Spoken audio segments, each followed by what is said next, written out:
नमस्कार। एक और क्लास में आपका स्वागत है।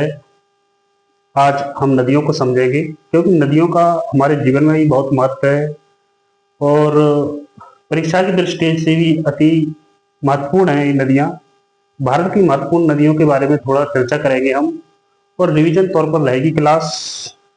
हम समझाएंगे और आपको को लगभग याद हो जाएंगे एक दो बार रिवाइज करने पर। जो महत्वपूर्ण नदियां हैं उनके बारे में समझेंगे, ठीक है। ये भारत की सभी महत्वपूर्ण नदियों को एक नजर में देखेंगे हम। तो नदियों के बारे में बात करें तो हिमालय की नदियां हैं और प्रादेशिक पठार की नदियां हैं, ठीक है। हिमालय की नदियों का क्या है, इनका वर्ष भर पानी चलता रहता है क्योंकि ये हिमालय की नदियां हैं। इनका ग्लेशियर पिघलते रहते हैं और ये पानी बहता रहता है इनका, ठीक है। हिमालय की नदियों की बात करें, हिमालय की नदियों की बात करें तो तीन नदियों के बारे में हम चर्चा करेंगे: सिंधु, गंगा, ब्रह्मपुत्र। ये हिमालय की नदियां हैं जो हिमालय से निकलती है। वो प्रायद्वीपीय पठार की नदियों के बारे में हम देखेंगे। हिमालय की नदियों की बात करें सर्वप्रथम तो हिमालय की ओर से निकलने वाली गंगा नदी। गंगा नदी के बारे में जानकारी लेते हैं हम। गंगा नदी कहां से निकलती है? गोमुख,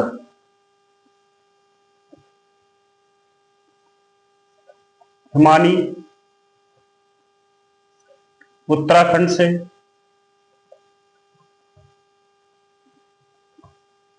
उत्तराखंड से, ठीक है। गोमुख, हिमानी, उत्तराखंड से। इसकी लंबाई की बात करते हैं भारत में तो इसकी लंबाई है कितनी? 25 किलोमीटर। टोटल इसकी लंबाई है 25 किलोमीटर, लेकिन भारत में इसकी लंबाई कितनी है? 1900 किलोमीटर।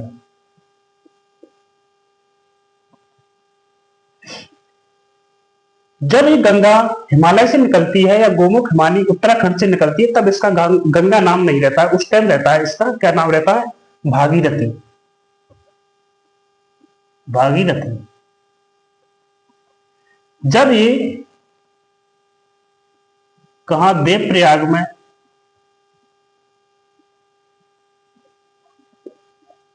देवप्रयाग में अलकनंदा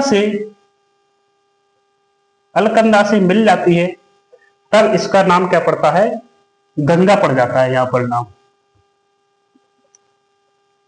नाम क्या पड़ जाता है इसका? गंगा। किससे मिल जाती है ये? अलकनंदा नदी से।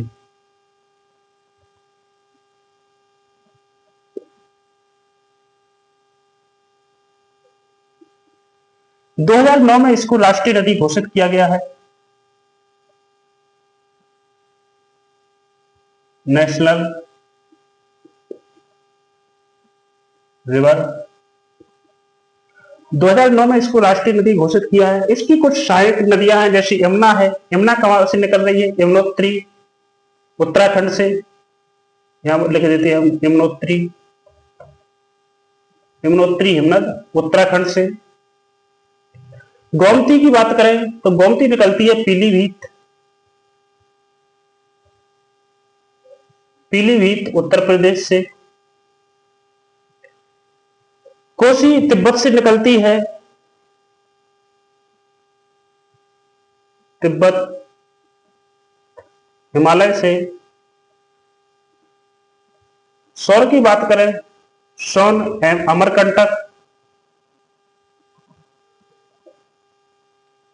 अमरकंटक एमपी से निकलती है, ठीक है। ये इनकी सहायक नदियां हैं। ये प्रयागराज के पास इनका संगम है, गंगा और यमुना का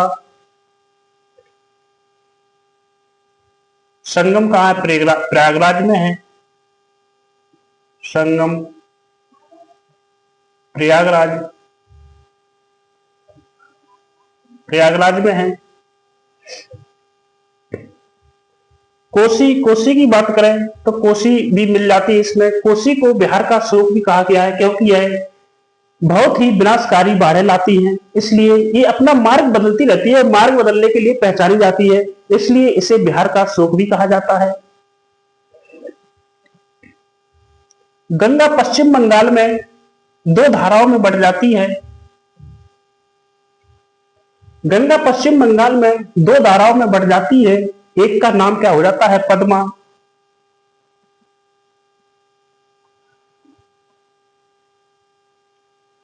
पद्मा नदी ब्रह्मपुत्र नदी में मिल जाती है, जो बांग्लादेश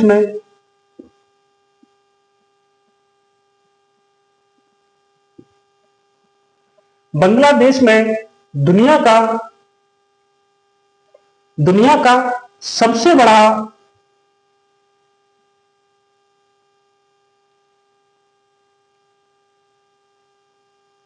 पद्मा नदी बांग्लादेश में ब्रह्मपुत्र नदी से मिल जाती है, जो दुनिया का सबसे बड़ा डेल्टा बनाती है, जिसका नाम है सुंदरवन का डेल्टा। ठीक है।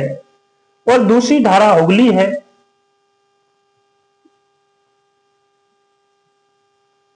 और ये जाके सभी बंगाल की खाड़ी में इनका एंड हो जाता है या अंत हो जाता है। ठीक है। ये हल्की सी जानकारी हमारी गंगा नदी के बारे में थी। ठीक है। आपको याद रखना है गंगा नदी के बारे में, थोड़ा थोड़ा याद रखना है। इसी के बाद हम सिंधु नदी अफवाह तंत्र की बात करते हैं। सिंधु नदी निकलती है तिब्बत, कैलाश मानसरोवर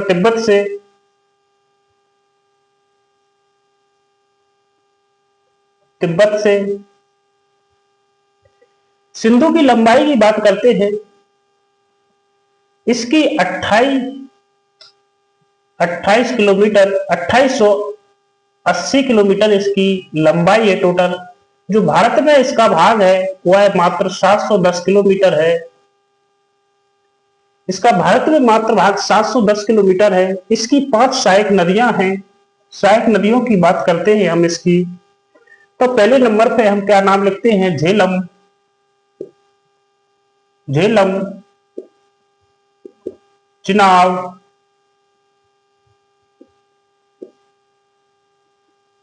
रावी, व्यास और सतलज। झेलम, चिनाब, रावी, व्यास, सतलज। झेलम नदी निकलती है बैरीनाग झील से, बैरीनाग झील JNK से, जम्मू कश्मीर से। चिनाब नदी निकलती है चंद्रभाग से, तिब्बत से। झेलम, चिनाब, रावी रोहतांग दर्रा से, व्यास भी रोहतांग दर्रा से, और ये राक्षसताल से।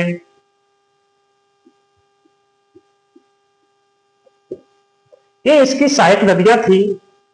ये सहायक नदियां पाकिस्तान में कराची के पास सिंधु नदी में सभी मिल जाती हैं, और इसका अंत अरब सागर में हो जाता है।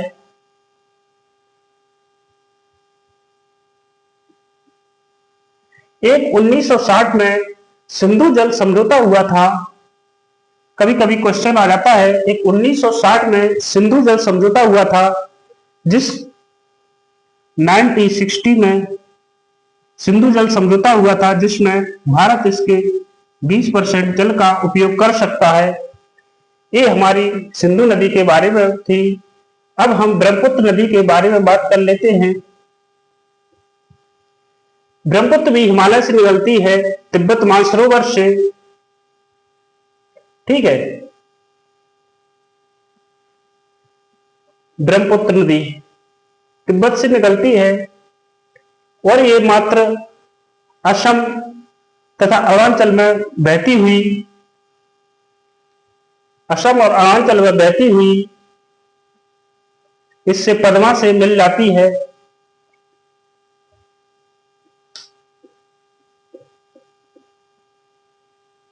और अरब सागर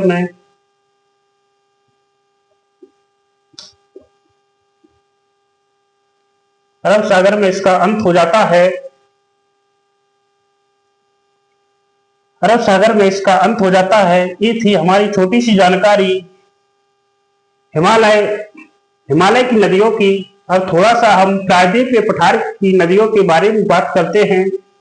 प्रायद्वीपीय पठार की नदियों का क्या होता है? इनका वर्ष भर जल निर्भर नहीं रहता है, क्योंकि इन नदियों का हिमालय पिघलने से और बारिश से दोनों जगह से जल लाती हैं, जबकि यह बारिश पर निर्भर रहती हैं। प्रावी के पठार की नदियां बारिश के जल पर निर्भर रहती है और इनमें वर्ष भर जल नहीं रह पाता है। लूनी की बात करते हैं। लूनी नदी अरावली पहाड़ी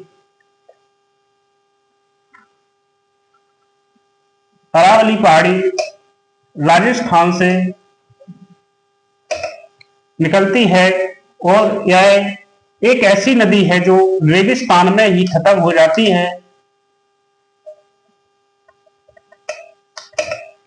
शरावती नदी की बात करते हैं तो शरावती नदी भी अरावली पहाड़ी से निकलती है, अरावली पहाड़ी से ही निकलती है और अरब सागर में जाकर खत्म हो जाती है। नर्मदा नदी की बात करते हैं। नर्मदा नदी अमरकंटक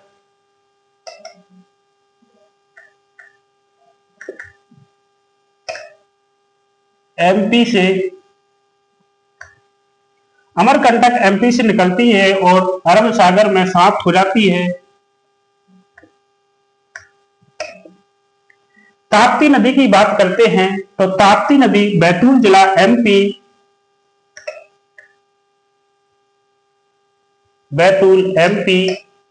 एंड अरब सागर में। शरावती नदी की बात करते हैं। शरावती नदी कर्नाटक से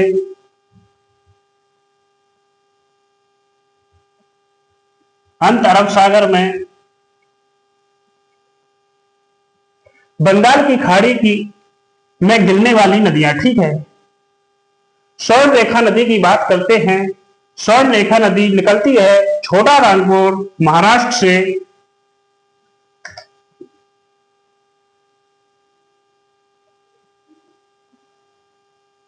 NH और अंत हो जाता है इसका बंगाल की खाड़ी में। बंगाल की खाड़ी में महानदी की बात करते हैं तो महानदी निकलती है सिंगवा पर्वत रायपुर छत्तीसगढ़ से। सिंगवा पर्वत रायपुर छत्तीसगढ़ से।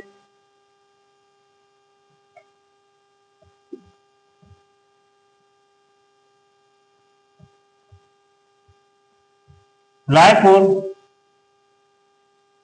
District CG Chhattisgarh. अंत हो जाता है इसका बंगाल की खाड़ी में। गोदावरी की बात करते हैं। गोदावरी की बात करते हैं।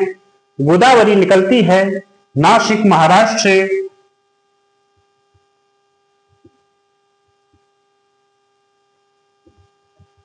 और अंत हो जाता है इसका बंगाल की खाड़ी में। बात कृष्णा नदी की करते हैं। गोदावरी को नासिक महाराष्ट्र निकलती है। कृष्णा नदी महाबलेश्वर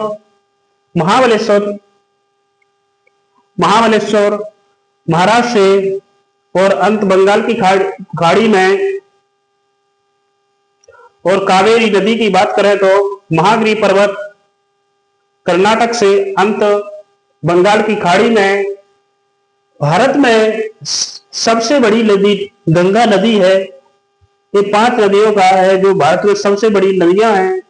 पहले गंगा है, दूसरे स्थान पर गोदावरी है, तीसरे स्थान पर कृष्णा है, चौथे स्थान पर यमुना है और 5वें स्थान पर नर्मदा है। ठीक है, एक हमारी छोटी सी क्लास थी नदियों के बारे में और फिर से हमारी नए कंटेंट के साथ फिर से मुलाकात होगी और लगातार क्लासें चलती रहेंगी हमारी। ठीक है, अगर आपको क्लास अच्छी लगती है तो एक बार सब्सक्राइब करके जरूर जाइए। Thank you. फिर मिलेंगे नेक्स्ट क्लास में।